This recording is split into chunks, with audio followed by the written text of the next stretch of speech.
Now, Monica, as I understand it, during the conference in Singapore, that you were the only speaker where nobody, not even a single delegate, left the room.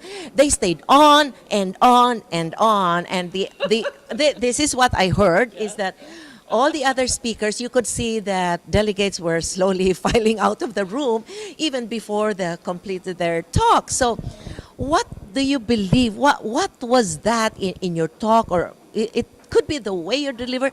What was that really interested them so much that they were glued to your presentation? Come on. I think I have to give some credit to the title of the session, which was Make Difficult People Disappear. So before I even started talking, there were people flooding in the back of the room. And of course, my impression coming from the West is that there are no difficult people in such a kind, loving, wonderfully warm place. And yet we had standing room only in a session called Make Difficult People Disappear.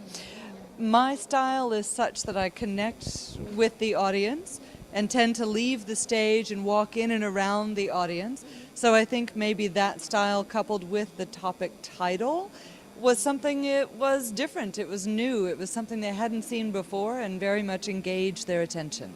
Now, I'm sure you were asked a lot of questions. So what were the particular questions that you believe were significant, that especially in Asia? Other than how do I make all those difficult people disappear? Yes, yes. How do I make difficult employees disappear? How do I get rid of my difficult boss? And in Singapore in particular, without going to jail, how do I do all of these things so that I can work better together with people and be more productive? Those were the top 3 types of questions. Other questions were, how do I give myself permission, if you will, to be who I am?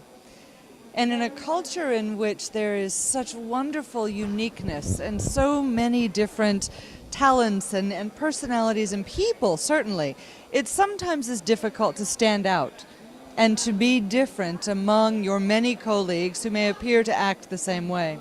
So there was a lot of conversation, particularly after the session, about how do I be more authentic? How do I give myself permission to just be me?